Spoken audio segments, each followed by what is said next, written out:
Hey guys, welcome back to another video. We're going to be starting a series talking about each of the position groups in College Football 25 and looking at each archetype specifically to know what details you guys need to know about these positions. I'll be talking about the best skills that each archetype has and how they specifically improve them over the course of their career. Because just because they start off good with a specific attribute doesn't mean that they're going to continue to improve that one. And I'll be showing you why and how you can find that out for yourself. I'll also be looking at the abilities that each archetype has, because some archetypes have archetype-specific abilities that you can't get with other archetypes that I feel like isn't super known. So we'll hit that also in this video. But we're going to focus on quarterbacks first. There are 4 different archetypes of quarterback. The first one we're going to go over is the field general, as these quarterbacks are generally the best at throw power, short accuracy, medium accuracy, and generally have a higher awareness, which can lead to a higher overall, at least to start. You'll notice I didn't say deep accuracy, but we'll get to that a little later in the video. They have a handful of abilities that are really archetype specific, and step up is the first one that they get, which increases the accuracy when stepping up in the pocket. Then on top of it, they also get dot, which also increases accuracy, but this is only to open receivers and when you're in a clean pocket. You also have to have your feet set. You can't be moving for this ability to activate. The last ability I want to point out is resistance. And this one helps when you're standing in the pocket. You can get increased protection from pressure effects. What you might not know, though, is how to tell what they're going to upgrade after you sign them. Because you might find an awesome recruit who has great abilities and great stats. The problem is, he upgrades the wrong things and he never develops. So I'll show you how you can see what most likely this recruit is going to upgrade and how much they're going to improve over the course of their career. To find out what they're going to upgrade, you have to look at the ratings tab in the player card screen. So once you find your rating menu, you'll see 6 different buckets that they can upgrade with upgrade points. Each of the players gets these points by leveling up. They get experience from playing games, getting stats, achievements, awards, etc. They'll earn experience, and as they level up, they'll get more and more of these skill point upgrades. It's kind of similar to Road to Glory, if you've played that, where you use those points to upgrade your player. There's multiple things that you can spend those points on. You can either upgrade their abilities, which is on the right-hand side of the screen, or you can upgrade their attributes on the left side of the screen. In this video, we're mainly focusing on the actual attributes of a player, not so much the abilities, but just know that the skill points upgrade both. So just because they have skill points available doesn't mean they even will upgrade these attributes over here on the left. They might be using those on the right side and upgrading their physical traits, which we can talk about in another video. If you notice, each one of these has its own cost. So for Cam Ward to upgrade his accuracy to the next tier would be 6 skill points. To upgrade his power to the next one would be 12, so on and so forth. The way that this game is coded, most of the time when a player has skill points available, they will buy whatever they can buy. So long story short, whatever is the cheapest thing available is most likely the first thing that this player is going to buy as soon as they get the points for it. So if we look at Cam Ward, we have an accuracy at 6 points, we have power at 12, we have a 6, and looks like they're all 6 down here for the lowest ones we could do. So Cam Ward's next upgrade would most likely be either elusiveness, IQ, or accuracy, since they're all 6 cost points to upgrade. An interesting thing to know, though, is the cost of the points does change. I've seen some people that think that this 6 points is going to stay 6 no matter what, from the beginning to the end of upgrading a player, which you see a little bit more in a player who's less upgraded. So I'll show you that here in a second. But if you look at Cam's accuracy, he only has 2 more upgrades left, and it costs 6 upgrade points for him to get to 1 tier away from being completely maxed out. But then if you look at someone who's a little lower of an overall in a Grayson McCall, he has 3 upgrades left in accuracy, and he is at 5 skill points. So once he upgrades this to the next upgrade, that will make it to 6 upgrades with 2 left, which is exactly what Cam Ward's has. And you would think, oh, they both maybe have the same star dev, they both have something like that. Well, if you look at Grayson McCall, he's a 2-star quarterback with impact development. Cam Ward's a 4-star rated quarterback with star dev. So it doesn't matter the rating, it doesn't matter the star dev. These ability buckets are archetype specific. They have both field general and they both cost the same. So every single upgrade gets you roughly 1 increase in skill point for the cost of the next level. So if we look at someone like a Grayson McCall, we see again, he has 11 points to upgrade his power. Cam Ward had 1 more upgrade already purchased, and his next upgrade was 12. But hey, if you guys have had any benefit from this video so far, make sure to hit that sub button to let me know that you're enjoying the video and you like this type of content so I can make more of it.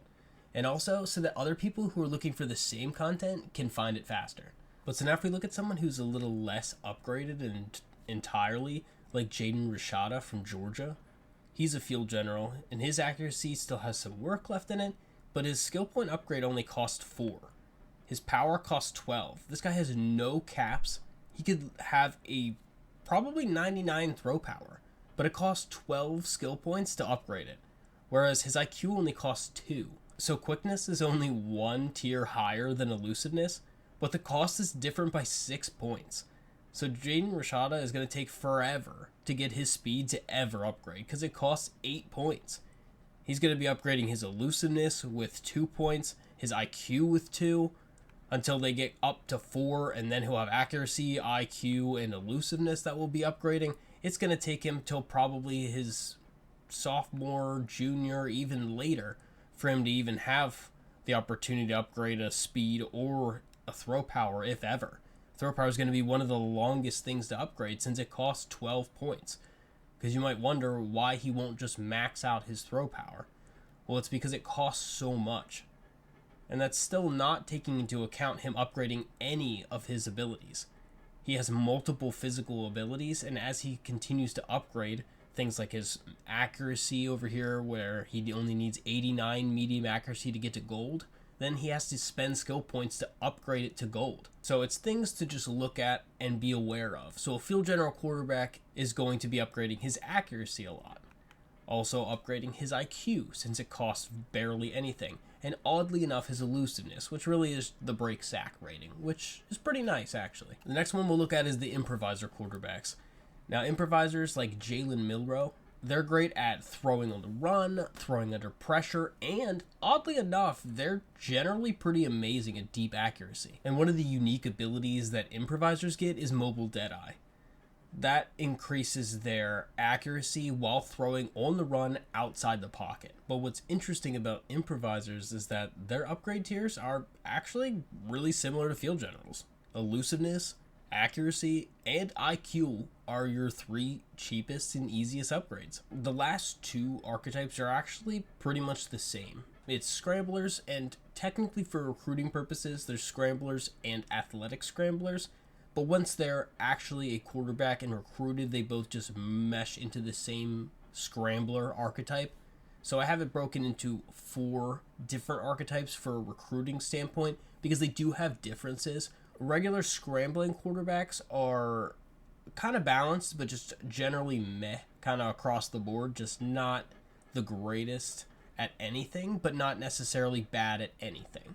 Where an athletic scrambler has more highs and lows. They're a lot faster generally than just regular scrambling quarterbacks, but their throw power is a little bit less. The speed is also better on an athletic scrambler, and oddly enough, the accuracy is also technically a little bit better generally on athletic scramblers. But just in general, scramblers are better than improvisers and field generals at speed, acceleration, and ball carrier vision. So not really more of a quarterback by trait, but more of a running style quarterback, which is still very popular, especially in online leagues, and they're just kind of a lot of fun to play with. Scrambling quarterbacks get multiple special abilities. They have one called Magician, which is really, really nice. Gives them a huge advantage in just agility while moving around in the pocket, and is a really fun ability to use. Mobile Resistance is another one that they have, which gives them a big advantage in resisting pressure while throwing on the run.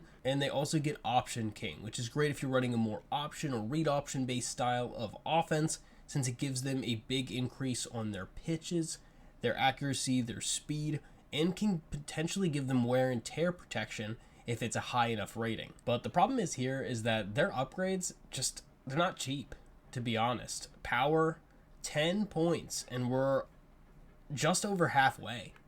Same over here. Elusiveness is a little bit better at 5. Accuracy is rough.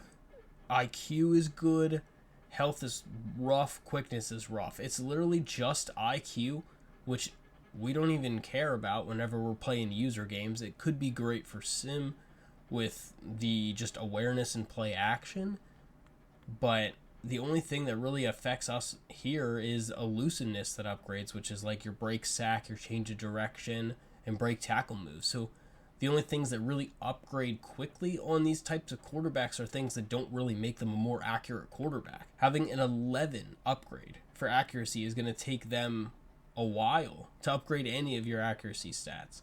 So it just kind of makes it a little bit rough whenever you pick an athletic scrambler or a regular scrambler quarterback. You just know that their accuracy might not improve until maybe 2 years in. But so overall, choosing which quarterback is best for you is a scheme-specific type of decision. But just knowing the fact that scrambling quarterbacks seem to upgrade at a slower pace, since the things that they prioritize upgrading really don't make them a better traditional quarterback. It doesn't really increase their ability to throw the ball and just makes them better at being a scrambling quarterback.